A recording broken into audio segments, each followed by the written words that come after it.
Well, let's begin. So welcome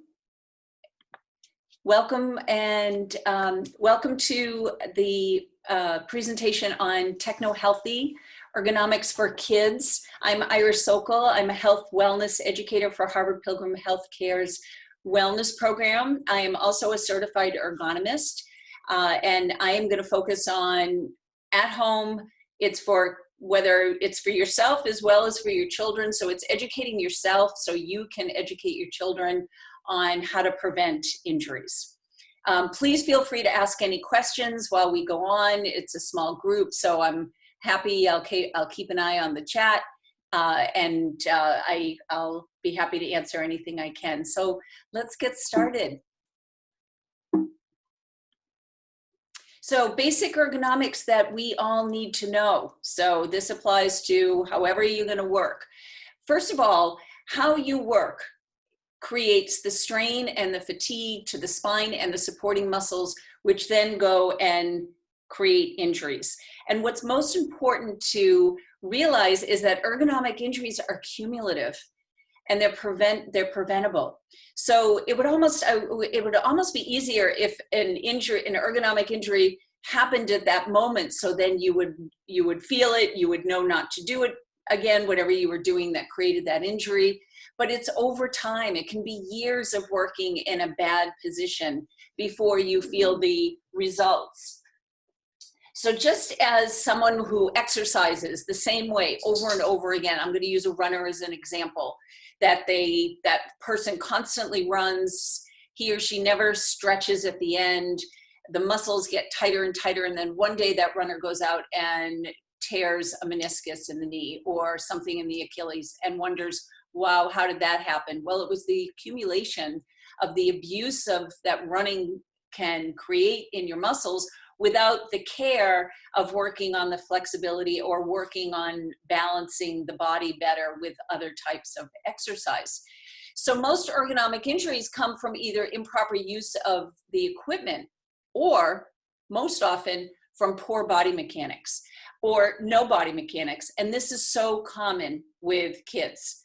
I was telling the story of when my sons, I have twin 28-year-old boys, and when they were young, because I was an ergonomist and I also tested equipment for companies, my office had everything you could possibly want for ergonomic equipment. Expensive chairs, height adjustable keyboards. I was testing sit stands, desks way before they became a thing. I would set up our son's office with everything that they needed for perfect ergonomic alignment. And how do you think they worked? On their beds with their laptop, hunched over, horrible posture. It made me crazy. So think about that. Your posture, your muscles form around the posture that you keep. So think about that. We often are in a slumped position like that. And I'd like you to do that for me. I want you to slump over for a moment so you feel what happens when you do this. Your shoulders are getting tight when you're in this rounded position. You are overstretching your middle back muscles, and these are supposed to be engaged to keep you upright. Your abdominals, your core is not engaged if you're slumped over, and you're putting a tremendous amount of pressure on your spine because you're sitting back on your sit bones. Now, if I sat in this bad posture, and let's talk about the head. When your head is out here, your head weighs on average 10, 12 pounds. And that amount of pressure is just asking your cervical discs to bulge back when your head is forward this way. So you put that all together and sit like that for hours on end, day after day, your body starts to form around this posture. So you can prevent injuries with your kids, with yourself, by paying attention to how you work. So the first most important thing is how you work. The second thing is, well, what kind of equipment might you need to supplement so that you can work safely?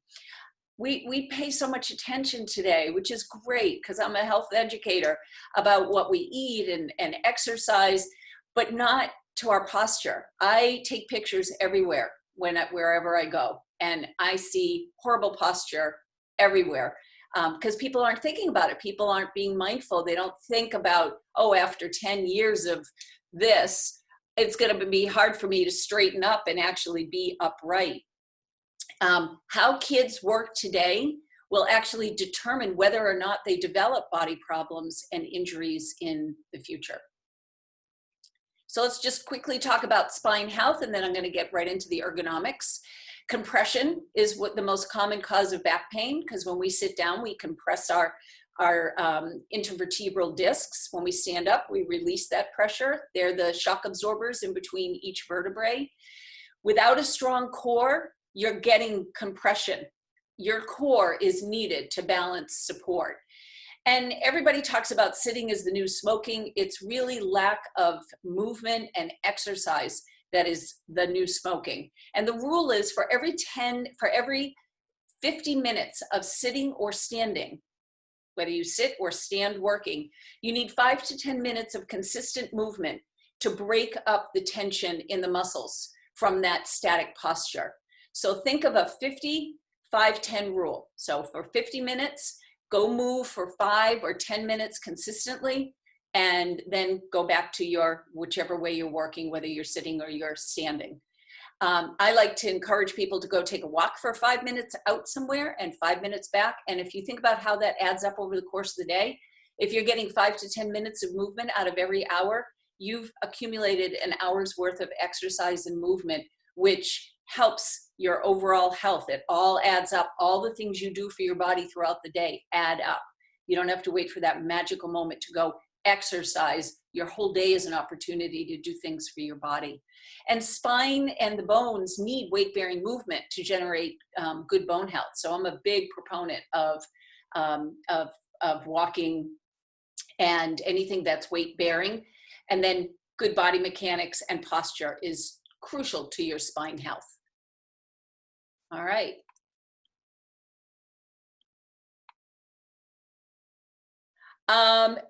Someone has asked me if I recommend practicing headstands. I do not, because I mean, there could be a thing out there that they're helpful, but I'm not a believer in suggesting that people do headstands. I am a believer in getting your legs up over your head, like putting your body next to a wall and get your legs up on the wall to help relieve the blood, improve the blood flow and circulation.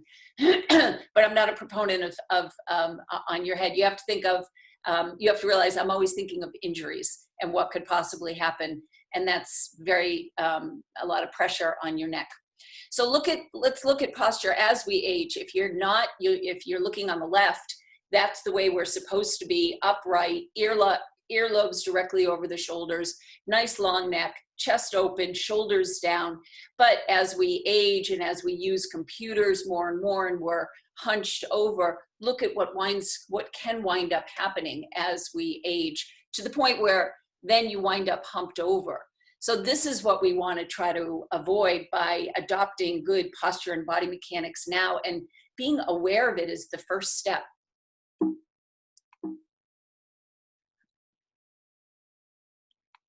So what are you doing with your body right now? I really love when I do this live and I can see people, because all of a sudden everybody starts straightening up, and they might have been like that, or leaning to one side, or sitting with their legs crossed. And then when I put this slide on, everybody kind of straightens up. We've become a generation of slumpers. It is everywhere. This is a picture of somebody that was sitting in a mall like this for 45 minutes. She sat like that. So let's unpack what's going on with her body. She is humped over. Her head is way out over her shoulders, putting tremendous pressure on her cervical discs. She's sitting on her tailbone, compression of the lower spine. She is tight in her shoulders. She's overstretching her middle back muscles. So I'd like you to try something right now. I'd like you to let yourself slump over, and now pull yourself up tall, lift up. So you've created space between the bottom of your rib and the top of your hip. Now that hopefully made your core engage. Now lift yourself up so you're feeling very light on your sit bones. Now go to your chest and open it so you feel like almost buttons popping on a shirt. Press your shoulders down so you feel your middle back muscles between your shoulder blades actually contract a little bit.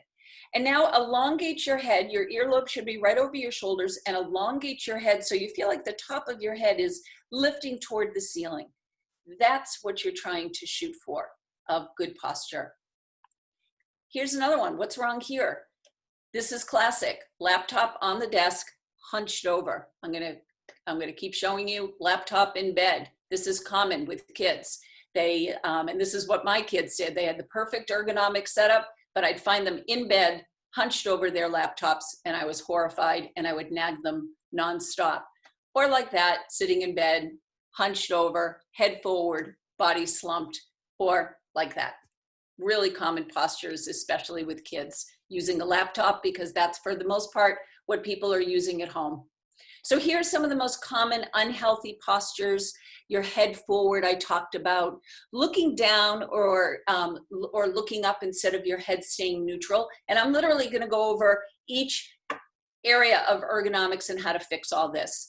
Hands raised above your elbows. I'd like you all to bring your hands above your elbows, like that, and feel what happens in your neck and your shoulders. You feel tension, most likely. Now lower your hands so your arms are in a 90 degree and that your wrists are lower than your elbow. Your elbows are right by your sides, your wrists are lower than your elbows, and your fingers are in a downward slope. That is how you want your arms to be when you are working at your keyboard. Shoulders raised, neck tensed. We do this without even thinking about it all the time. So you always want to check in with your neck and shoulders and make sure you're pressing them down.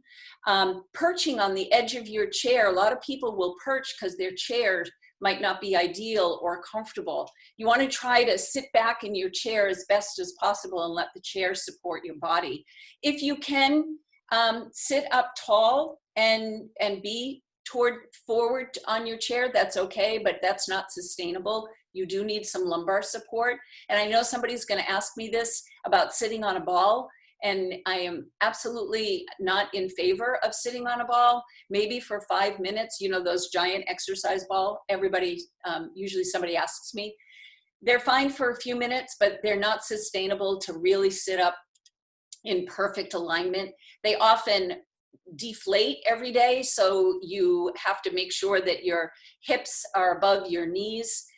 So I am not a big fan of using a ball at a workstation. There are better options if you want, of saddle seats, and I'll save time for questions at the end. Sitting back on your tailbone, I'd like you to do this for a moment. Kind of sit back on your tailbone and feel what that feels like. You are compressing your lumbar discs when you do this. Slump sitting, I talked about. Legs crossed. So I'm a big guilty leg crosser. I love to cross my leg when I sit. I constantly have to undo it. We always tend to cross one leg over the other, the same leg. So look at my legs. I'm a right leg crosser. Think of the imbalance this is creating. I'm overstretching these muscles of the leg that's on top, and I'm shortening the leg that's on the bottom. I'm shortening those leg muscles. And if I sat like this for hours on end, I'm starting to create an imbalance in my body. Same thing if you tuck a foot under your bottom. What happens with that is you're creating an imbalance, and you're also overstretching the ligaments in your knee. Leaning to one side, leaning forward. And my biggest issue is that we tend to sit and we're not using our core. Our core is not helping. Our core abdominal muscles are not helping us to stay upright, and they need to be engaged. So here are the body mechanics for whether you sit or stand. Your shoulders should be down and relaxed. Your neck elongated. You always want to feel like you're trying to reach the top of your head toward the ceiling. Your earlobe should be aligned right over your shoulders. I wear long earrings for this on purpose so you can see that that's exactly where they should be, not here, and head forward. Use your middle back muscles. Engage those muscles between your shoulder blades. Here's a simple exercise that you can do. Bring your arms up, and now put them down. Now, probably when you brought your arms up, you brought your shoulders up with it a little bit. So do it again, but this time, keep your shoulders down. So bring your arms up and press your shoulders down like someone's standing on them. Now you should feel those middle back muscles engaged. And now relax your arms. So now we're gonna do it one more step. I'd like you to press your shoulders down first, retract your shoulder blades a little bit, and then bring your arms up and hold that. A lot harder that way, but now you're really working those middle back muscles. Simple exercise that you can do to strengthen that area that needs to be stronger to keep us up, because we've most likely been overstretching those muscles from being slumped. Always think of your chest open, your sternum lifted. Think of buttons popping on a shirt. For your lower body, I talked already about sitting up tall, using your core, up on your sit bones, and keeping space between your rib and your bottom of your rib and the top of your hip. If you have space there, you are using your core. So let's just go right through each area of ergonomics. What do you mean by fidget bands on chairs? You mean the fidget spinners?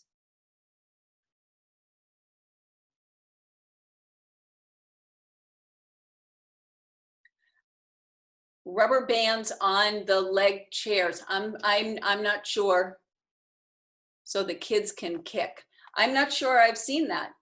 So I'm not quite sure I know what that means. So let me go on and then I'll answer, we'll answer more questions at the end. So your seated position, you want to adjust the chair as best as you can to fit your body. Very often home chairs, they might not be great. People might be on a kitchen chair. They're very inexpensive things you can do that you can help. You can buy one of these little fit balls for $9 on Amazon and put them behind your back. And these help to keep you upright, and it keeps, especially for kids, they're a little bit fun because it makes you move. So this is an inexpensive fix to help with a chair. They also make a seated disc. So when you sit on this, and it has ridges on the other side, when you sit on this fit ball, it simulates sitting on a large ball. So if I sit on this, now I can sit and it's making me use my core and I can move my body. Again, not for all day, but these are very inexpensive things that you can add, especially for kids, because they're a little bit fun. And you can also look into other kinds of seats, like a saddle seat, and that helps keep people very upright. If you are going to purchase something to sit on. You want your feet flat on the floor, your knees in line with your hips. Footrests are a very inexpensive fix, and that can help tremendously, especially with children, to get their feet at the right height, their hips at the right height, because very often their feet might be dangling. So a footrest can help very much, and they're not expensive. You're talking, $30 range, and there's many of them on the internet. So lumbar supports are also another good fix, that you can get something that goes over the back of the chair that supports your lower back. And that's another great option without spending a lot of money. Your monitor. So most people are using laptops, but let me just cover this in case anybody is using a desktop for the height. Ideally, you want the bridge of your nose to be in line with the top of the text of whatever program you're using the most. You want it square between your shoulder blades. And if you're using two monitors, most kids aren't, but in case anybody is, you want the two monitors to touch and make a slight V, so that you are barely turning your head from side to side to look at each screen. The distance should be about 22 to 24 inches away from your face, which is the length of most people's arms. So you should be able to reach out and just barely touch your screen with the distance of your monitor. Lighting and glare is actually easier to control at home than it is for those people who are going into an office, because you can keep your overhead lights dim. And what's very soothing is to keep your overhead lights dim or off, and highlight your workspace with a lamp. So it's much more soothing on the eyes to work that way. So if you're using a keyboard, you want to center it between your shoulder blades. The little legs that can be up on a keyboard, I still don't know why they make these. So these are the little legs that are on the back of a keyboard. You want those down, because if they're up, they're encouraging the wrists to flex, which you don't want. I talked about the arms at a 90-degree angle. Your wrists should be lower than your elbows. Your fingers should be in a downward slope, lower than your wrists, with no wrinkling in the wrist when you look down. And using a palm or palm and mouse rest like this is fantastic, especially if you're using on a keyboard on your desk. This is a mouse rest, and gel works really well. I'm a big fan of gel over foam. So for mousing, the distance from your body, you want to touch, everybody bring your elbows to your sides. So touch your sides with your elbows. That's where you can mouse. In between, this is called the V space. As soon as your elbows go away from your body, you are putting too much stress in your shoulders. So the elbows should be touching the body, and this is where you can do your mousing. You want to try to limit your movement as much as possible. And a great thing, especially to teach kids because they are more amenable to this, is to alternate sides, which hand you mouse with. I can now mouse as well with my right as I can with my left, and I'm a lefty. So this is a great thing to teach your kids at an early age, and using a wireless mouse. What research says about alternative mice, some people think, oh, well, if I get a trackball, I'll be all set with not getting injuries. There's no research that shows one particular mouse is going to prevent injuries, but what it does show is that if you're using a regular mouse, let's just say you're a regular standard mouse like that, and you're having problems, just swap to a different type of mouse, a touchpad, a trackball, and that can help. So laptop, they are amazing for convenience, right? But they're one of the worst things for your body because most people use them the way this person in the picture is hunched over on a desk. It makes your hands too high, your neck in a horrible position, really dangerous neck alignment, encouraging those cervical discs to bulge. And very often kids are using them in bed.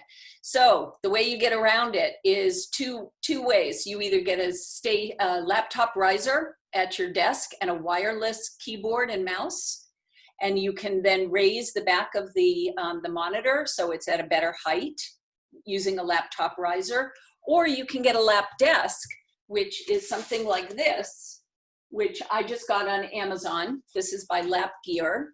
So this sits in your lap, and the way you work with this is reclining, believe it or not. If you have your legs up, and I'm going to show you. So I have a lap desk in my lap now. Look at my arms. My arms are nice and relaxed in that 90-degree angle. And if I recline and I put my legs up on something, my eye line now is much better when I'm looking at my screen versus this way being hunched over if my laptop was on a desk. So you're much better leaning back, reclining, have a lap desk in your lap for your laptop like that, and have your legs up on something so that it helps. Is it perfect? No, it's not perfect, but it helps tremendously versus just having your laptop up on your desk. One of the worst things to ever do for your neck is cradling a phone. Getting a headset is just one of the most important pieces of equipment that everybody should own, so you can, first of all, walk while you're talking on the phone, and that you're not doing that with your neck. Any questions before I finish up? That's covering laptop. All right, let's just talk about standing in case anybody has standing stations. The same body mechanics rules for sitting are for standing with a couple of exceptions. You still want to have your core engaged. Everything about the upper body should be the same. Your monitor should be at the correct height. Your arm should be at that 90-degree angle. The difference with standing is because you're standing, first of all, let me just say that a lot of people think standing is the answer, that the sitting is the new smoking. It's not. Lack of movement, as I said earlier, is the issue. And there's just as many problems that can occur from standing too long or standing improperly. We're finding people are getting varicose veins, flattened arches, knee problems, hip problems, because people stand and don't stand properly, or they stand too long. The best thing is to alternate continually how you're working and getting as much movement as possible. So when you are standing, a couple things that do apply to standing that are not with sitting. You want to stand with your knees bent. your belly muscles are pulled in, so your core is engaged, and you want to stand evenly in both feet. A lot of people tend to stand and they sink into one hip. So you want to make sure that you're standing evenly in in both feet. And good standing shoes are important because shoes for standing are very different than shoes we might wear for walking. Think of what nurses and doctors and chefs wear. They wear clogs, they wear cork-based shoes, they wear good shoes specific to standing. You can also get an anti-fatigue mat if you are standing, and that can help with your feet. And that same rule applies. 50 minutes of standing, 5 to 10 minutes of movement. So here's an ideal workstation setup.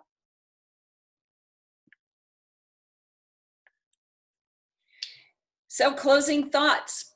Your ergonomic health is a key element to your body's overall health. With any behavior change, small incremental steps toward that change works best.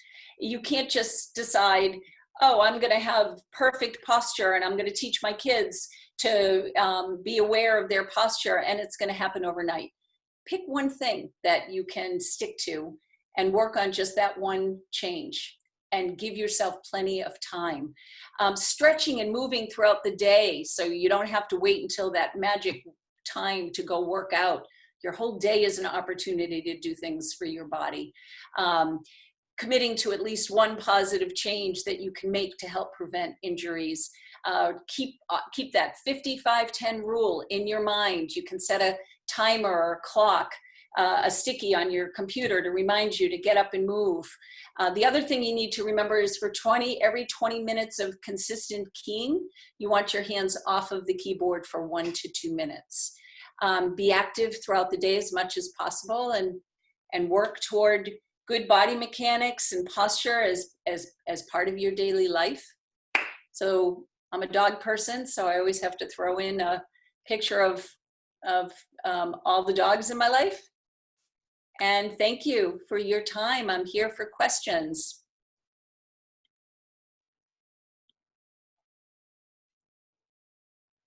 Thank you for the resource. Yes, gel mouse rest is fantastic. Any other questions that I can answer for you? That was a lot of information in a short amount of time. And I would love to hear from you if you have any questions. You're very welcome. Thank you. Anything you would like to know, please let me know. I'm here and I can stay on for a little bit if anyone has any questions.